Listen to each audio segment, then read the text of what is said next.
प्रधानमंत्री मोदी खुद क्या बोल रहे हैं, जरा सुनिए। ये देश का प्रधानमंत्री बोल रहा है, इससे पहले हेमंत बिस्व शर्मा बोल रहे थे। ताज्जुब होता है कि इस देश को कहां से कहां ले जाएंगे। हिंदुओं को नौकरी देने की जगह क्या ये बयान सही रहेंगे दोस्तों?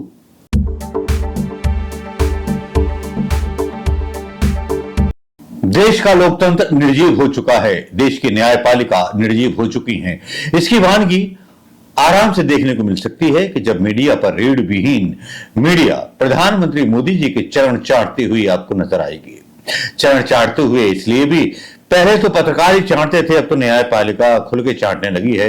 जब से प्रधानमंत्री मोदी जी की तस्वीरें न्यायपालिका के चीफ जस्टिस के साथ आई है, प्रधानमंत्री मोदी जी ने एक तरह से चीफ जस्टिस को बदनाम कर दिया है। आपका क्या कहना है इस बारे में दोस्तों? लेकिन आज की जो न्यूज है वो बहुत शॉकिंग है। पहली बार हिंदुस्तान किसी का एनिमी जो है, दुश्मन बताया गया है। किसी राष्ट्र ने पहली बार हिंदुस्तान को 70 सालों में, मतलब 100 सालों में, 90 सालों में पहली बार बोला है कि हमारा एनिमी दुश्मन है, और वो देश है कनाडा। कनाडा जहां पर सबसे ज्यादा जो था रोजगार सिखों को मिलते थे, हिंदुओं को मिलते थे, बड़े बड़े जॉब्स के, ट्रक ड्राइवर्स के, और सारे लोग, और कई लोग यहां से गुजरात से जाकर के, पंजाब से जाकर के कनाडा में बसे और बड़े बड़े उद्योगपति बने। देश को तो टैक्स नहीं दिया, लेकिन देश की पार्टियों ने उनसे पैसा लिया। यहां कुछ ऐसा हुआ, ऐसा घटा, जिसको आज देख करके मैं भी शर्मसार हूं। आज अमेरिका में खालिस्तानी वर्षित जो आरएसएस के लोग थे, वहां सरे के एक मंदिर में हिंदुओं ने दंगे किए, बदतमीजी की, तो वहां पुलिस द्वारा उनको पीटा गया, सिखों के द्वारा उनको पीटा गया।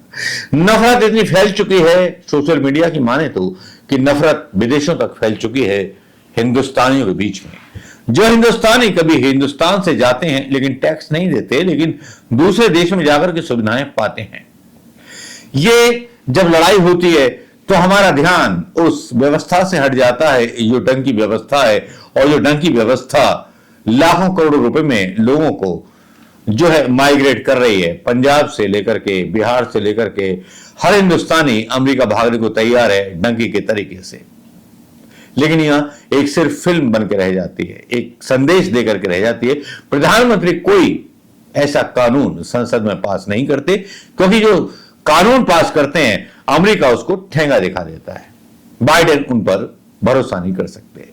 कल मंगलवार को चुनाव है अमेरिका में, नतीजे आएंगे, लेकिन अमेरिका में जिस तरह से यह बताया जा रहा है कि डंका बज रहा है, और कनाडा ने भारत को अपना दुश्मन देश घोषित कर दिया है। आज तक भारत ने चीन, पाकिस्तान के साथ युद्ध लड़े थे, किसी की हिम्मत नहीं हुई। मैं आपको बता दूं, गुटनिरपेक्ष एक राजनीति चलती थी। नेहरू जी ने बोला था कि हम किसी भी पक्ष में नहीं है, लेकिन आज कनाडा ने सब पर पानी फेर दिया। मोदी जी के उस लॉरेंस बिश्नोई के एक चक्रव्यूह पर पानी फेर दिया। लेकिन प्रधानमंत्री मोदी खुद क्या बोल रहे हैं, जरा सुनिए। ये देश का प्रधानमंत्री बोल रहा है, इससे पहले हेमंत बिस्व शर्मा बोल रहे थे। ताज्जुब होता है कि इस देश को कहां से कहां ले जाएंगे। हिंदुओं को नौकरी देने की जगह क्या ये बयान सही रहेंगे दोस्तों?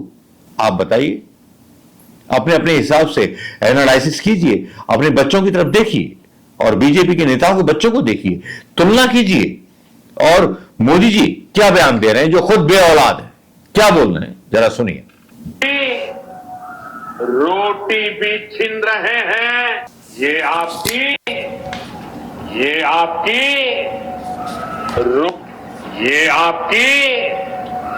रोटी भी छीन रहे हैं, ये आपकी बेटी भी छीन रहे हैं, और ये आपकी माटी को भी हड़प कर रहे हैं। जब प्रधानमंत्री इस तरह का बयान देता है तो क्या उसकी कोई जिम्मेवारी उस स्टेट के प्रति, उस केंद्र सरकार के प्रति नहीं होती जिसको जिम्मेवारी जनता ने दी है देश की सीमाओं की सुरक्षा की, देश की माटी की रक्षा की, देश के उन स्टेट्स की रक्षा की, देश के अधिकारों की स्टेट्स की रक्षा की। और वो प्रधानमंत्री एक प्रचारक बनकर के क्या बोल रहा है, आपने बयान सुना, एक बार फिर सुनाता हूं। ये आपकी रोटी भी छीन रहे हैं। तो प्रधानमंत्री जी आप क्या कर रहे हैं? ये आपकी बेटी भी छीन रहे हैं तो आप नामर्द बन करके बैठे हैं प्रधानमंत्री मोदी जी, और ये आपकी माटी को भी हड़प कर रहे हैं। तो मोदी जी ये बताओ फिर आपको प्रधानमंत्री बनाने का क्या फायदा हुआ? इसका मतलब आप फेलियर हो पूरी तरह से। ये भाषण बताता है। और हेमंत बिस्व शर्मा जो बोल रहा था कल, और उसका बयान भी सुना था, सबने सुना था कि ये आ जाएगा वो आ जाएगा। इस तरह की बेवकूफी क्यों करते हो? भारत की जनता को बेवकूफ समझा है क्या, मूर्ख समझा है क्या प्रधानमंत्री मोदी जी? और अगर आप इस तरह के बयान देते हो तो इसका मतलब आप सीधे सीधे अपने ऊपर सवाल उठा लेते हो कि आप किसी लायक नहीं हो, ना आपका गृह मंत्रालय किसी काम का, ना आप किसी काम के।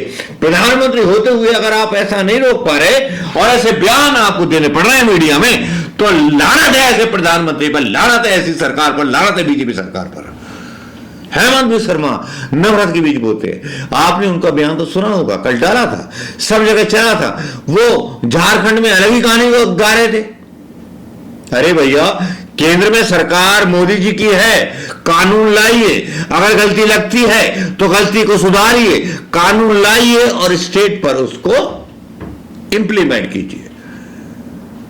यहां केवल आतंकवादी बनाने का जिम्मा या पाकिस्तान की एजेंसी का काम कर रहे हैं प्रधानमंत्री मोदी और हेमंत बिस्व शर्मा और बीजेपी के सारे लोग। क्या जिन्ना की पार्टी और जिन्ना और पाकिस्तान के साथ मिले हुए हैं ये प्रधानमंत्री?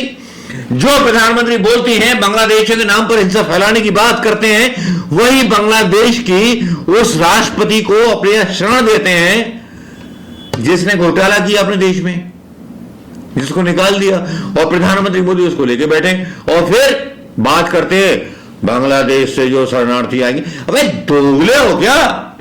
दोगले से भी गए उतरे लोग हो आप बीजेपी के। मैं कांग्रेस को नहीं बोलूंगा, किसी को नहीं बोलूंगा। जिस आदमी के अंदर अकल होगी तो वो पहचानेगा। सुनो सुनो भाइयों, राजनीति का नाम लेते जाएंगे। जिसको लगता हो कि मुसलमान दुश्मन है, जिसको लगता हो कि हिंदू दुश्मन है, जिसको लगता हो कि सिख दुश्मन है, सब कुछ लगता हो, लेकिन विदेशों में जब डंडे चल जाते हैं हिंदुओं के बीच ही, तब क्या हो? ये नफरत किसने फैलाई? ये आग किसने लगाई? कौन है जो मुल्क में 10 साल पहले आया था? कौन है जिसने हिंदुत्व का आभास गोधरा से कराया था? कौन है वो जिसने पूरा बम मटेरियल श्रीनगर पहुंचाया था? कौन है वो छुपा हुआ रुस्तम जिसकी जांच को कांग्रेस के ही नेताओं के साथ मिलकर गोधरा में दबाया था? अहमद पटेल। अब ज्यादा कुछ ना बोलूंगा, ज्यादा बोलूंगा तो ज्यादा तमीज बाहर हो जाएगी। हो सकता है ईडी, आईडी और सीबीआई हमें गिरफ्तार कर ले। राज बहुत हैं इस राजनीति की कब्रों का। राजनीति का कब्रिस्तान अगर खोदा जाएगा तो इस कब्रिस्तान में गांधी परिवार के खिलाफ षड्यंत्र आपको मिलेंगे। गांधी परिवार के ही अपनों ने उसके साथ विश्वासघात किया। राजीव गांधी की हत्या करवाने में किसका हाथ था यह सबको पता है, लेकिन कोई बोलेगा? किसी नेता को पता है? इसीलिए सोनिया गांधी डर गई थी और इसलिए वो बयान राहुल गांधी का आया था। मां के साथ जो कन्वर्जेशन नेगेटिव अंदाज में चला गया था राहुल गांधी का, कि राजनीति त्याग मांगती है। एक मां के नाते सोनिया गांधी डरी हुई थी जब राहुल गांधी ने फैसला लिया एक्टिव पॉलिटिक्स में उतरने का। क्या इन जैसे नेता? संविधान देश के गरीबों के लिए बना, कानून देश के लोगों के लिए बना, लेकिन आज उसी संविधान और उसी कानून के सहारे और उसी पत्रकारिता के सहारे अदानी को फायदा दिया जा रहा है। मुंबई में बहुत सारी जमीन पर कब्जा करने का प्लान है भाई का, लेकिन यहां कनाडा में इतने जूते पड़े हैं कि होश नहीं आ रहा है। मोदी सरकार को जवाब देने का मतलब ही नहीं बनना ना। अंजनाओं कश्यप की हिम्मत है सवाल पूछने की? कोई है ऐसा पत्रकार जो पूछ सके सवाल कि कनाडा ने आपको दुश्मन देश क्यों घोषित किया? ज्यादा कहूंगा तो बात बढ़ जाएगी, और बात बढ़ जाएगी तो हिंदुस्तान के कोने कोने में आवाज जाएगी। कोने में आवाज गई तो प्रधानमंत्री मोदी जी आपको भागने की जगह कम पड़ जाएगी। नमस्कार, जय हिंद दोस्तों।